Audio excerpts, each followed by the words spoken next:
Hey everyone, we are back with another episode of Go Teen Writers Live. Feels like a really long time since we've gotten to record one of these, so we have lots of questions to get through today, and Shan is going to start us off with the first one. Hi everybody, we do have a lot to get through. We're going to start with a question that we have from Alexandra. She asks, how do I write a good query letter, and what do I do after sending queries to agents? She also wants to know how she should handle requests for more for manuscripts, so partial requests or full requests from an agent regarding the work she's completed. So I'll answer first, and then I'll send it over to Steph and Jill. My biggest advice that I always give to any writer when it comes to query letters is that in your query letter, there is a tendency for new writers and young writers especially to want to tell the agent all about themselves. They want to tell the agent, and all of us are going to say that we've been writing since we were 4, right? We're going to say that. Or that we journal every night and that we've completed 14 books. They don't want to know any of that, and it's not because they're cruel and don't care. What they want to know is what story you want them to sell.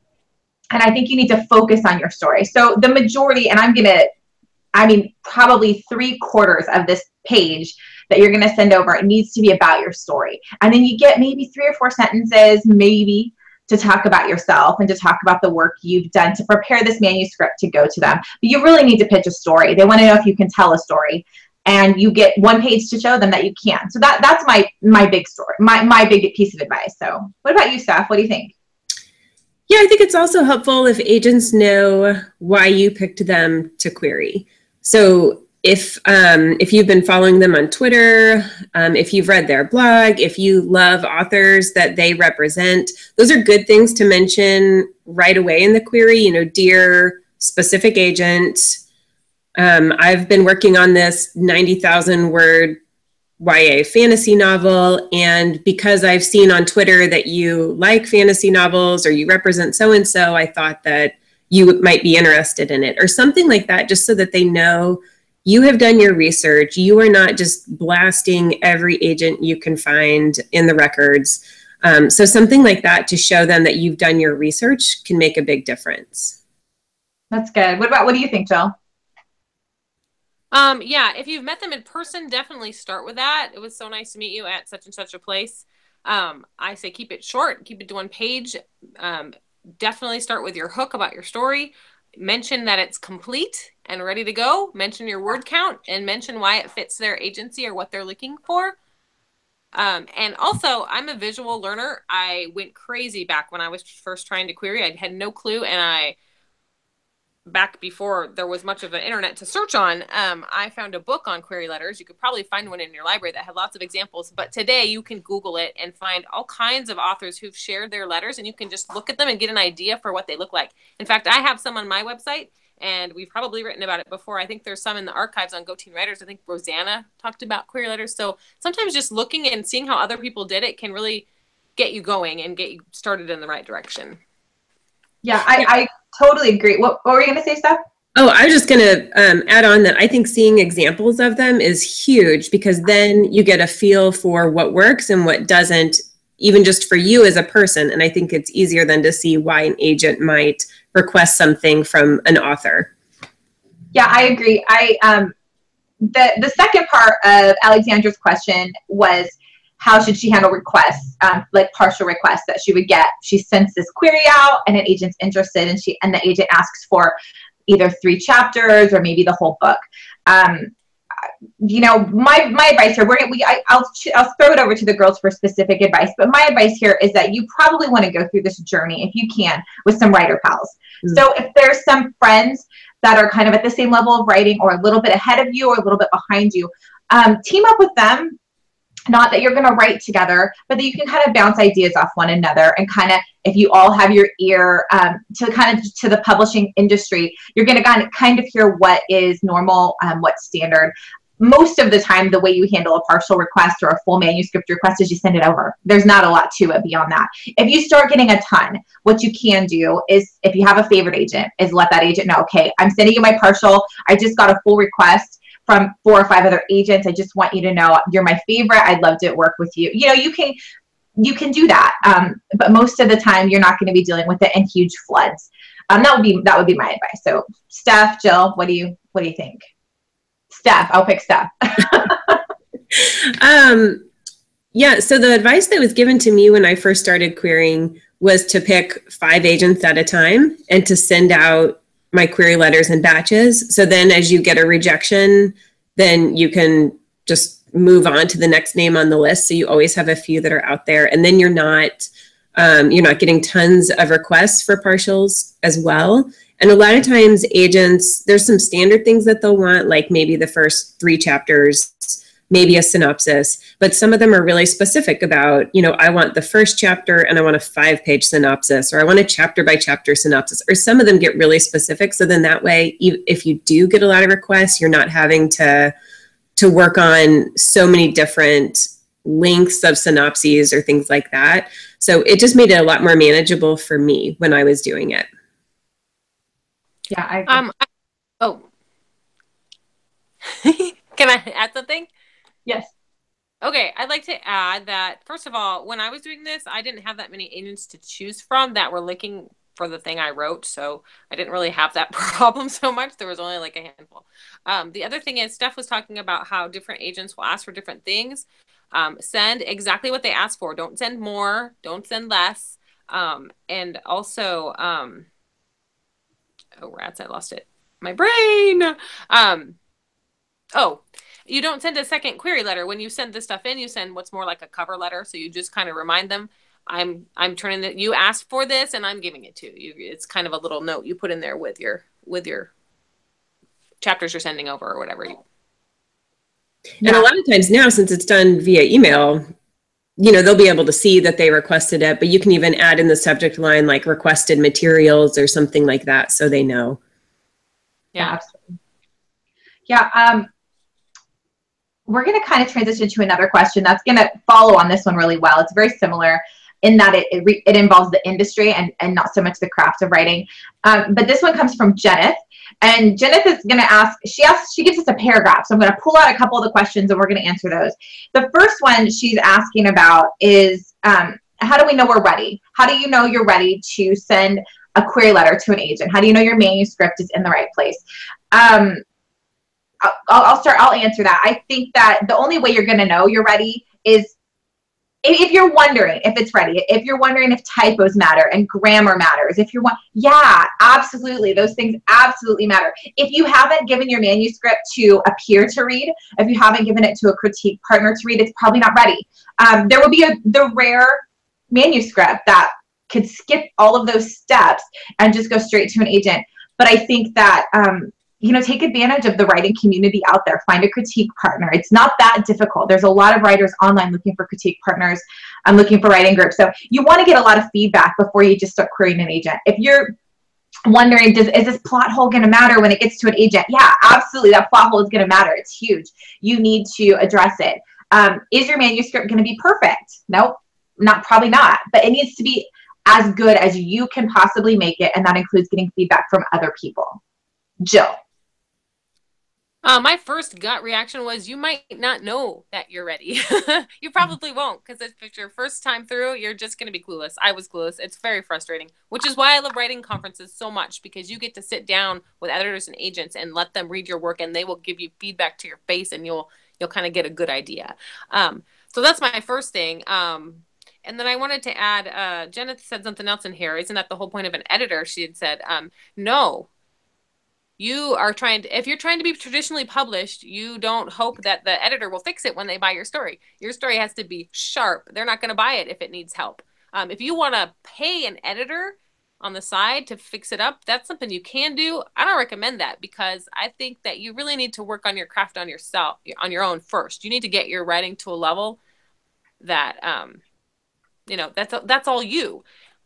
Don't rely on people to fix your mistakes. You want to learn how to fix them yourself, because that's how you grow and you get better. But yeah, the publishing houses aren't going to buy things that aren't ready and then fix them for you. That's not how it works. Steph, what do you think? Yeah, I don't know that I have much to add. I will say that I've been with 2 different agents, and both time when they signed me, both agents who signed me based on my writing voice. They didn't sign me based on sales or on the fact that I was previously published, or even with my first agent, she didn't sign me based on by how great of a story I was telling. She really loved my voice. So if there's anything that can trump a weaker story or some grammar issues, it's voice. But you don't want to rely on that. You don't want to rely on being the exception. An editor or an agent, they have such a trained eye. They can tell the difference between writing mistakes that are out of laziness or out of not caring versus writing mistakes that are an author who's just so close to their story they can't see them. They can tell the difference between those. So you always want to do your absolute best, put your best foot forward in those situations. Yeah, absolutely. Absolutely. I think a lot of writers probably get picked up on voice, and I think that that is a really good exception. I think Jeneth has one more question I'm going to pull out of this paragraph that I think we can answer for her today. She asks, she's wondering how involved you get to be after your book gets picked up by a publishing house. So not an agent, but a publishing house. And again, I'll start. And I just think you are the boss of you. You can ask if you get to be involved with the graphic design, with the cover design. You can ask all of those questions. Most likely they're going to tell you no. And it's because they have people in-house who are experts at that, who know what the market is looking for. They have entire meetings called like titling meetings and packaging meetings where they're simply focusing on what your title is going to be, what your book is going to look like, what your marketing is going to look like. So while it wouldn't be completely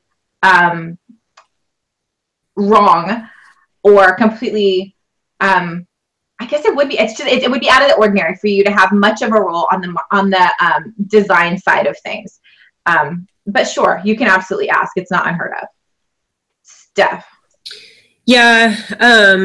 In my experience with traditional houses, they have asked for my input as far as like what characters should be on the cover, or if there's things that I think they should know. So like with The Lost Girl of Astor Street, I asked, please don't put any pink on my covers. Like my girl is not a girly girl. She would not wear pink. I don't want any pink on her. And they'll honor requests like that. But as far as design goes, they have people that they work with, that they have contracts with.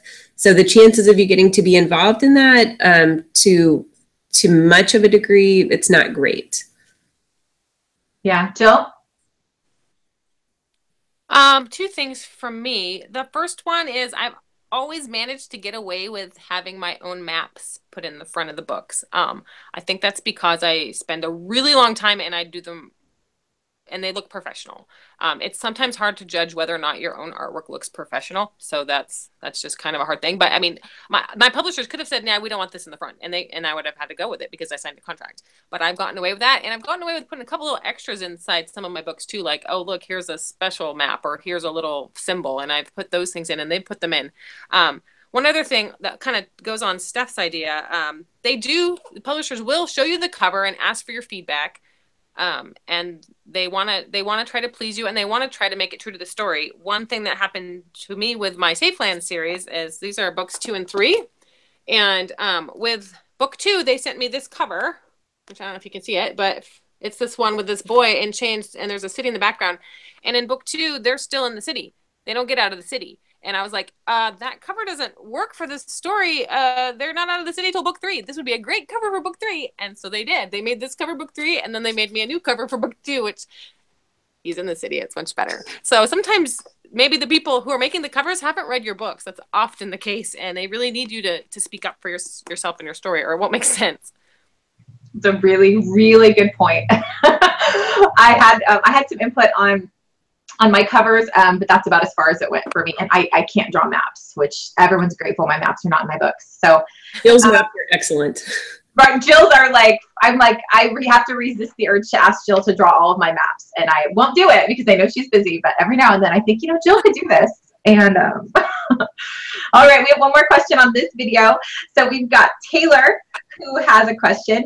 She says, what are some of the most unique and successful marketing strategies you have used or seen used by other authors, which I guess is the same thing as we've seen used, to market a book?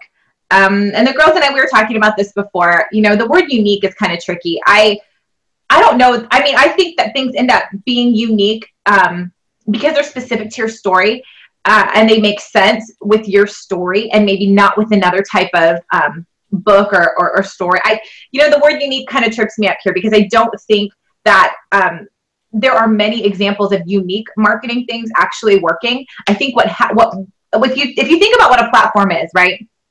You've got readers somewhere, and your goal as an author is to find out where they are and then go stand in front of them and tell them about your story or tell them a story. And so to me, your job is to figure out where your readers are. Who are they? And what do they want to hear? What do they want to see? A lot of times the market that you're writing for will kind of dictate some really good ideas for marketing. Right now, in the YA community specifically, Bookstagram is a huge deal. It's absolutely a huge deal.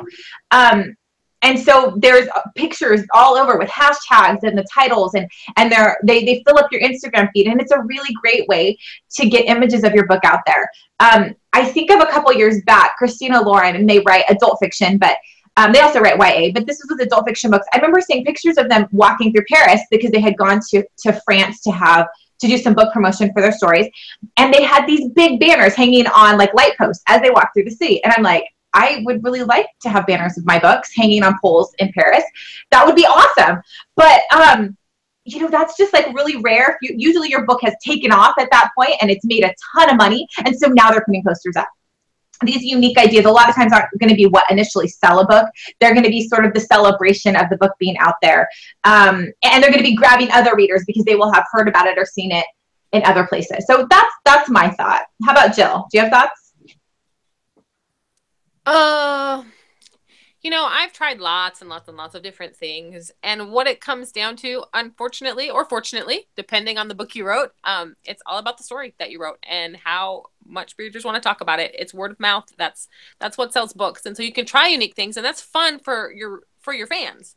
You want to try to do neat things for them, but I've never stumbled onto anything that was so unique and I got a bunch of fans. That's not really how it works, because people want to experience your story, and then once they've had that experience, they want to talk about that experience. So you can't really hook people until they've had the experience, unless they're hearing their friends talk about it, and then that's it. That's their interest is piqued and they want to know more.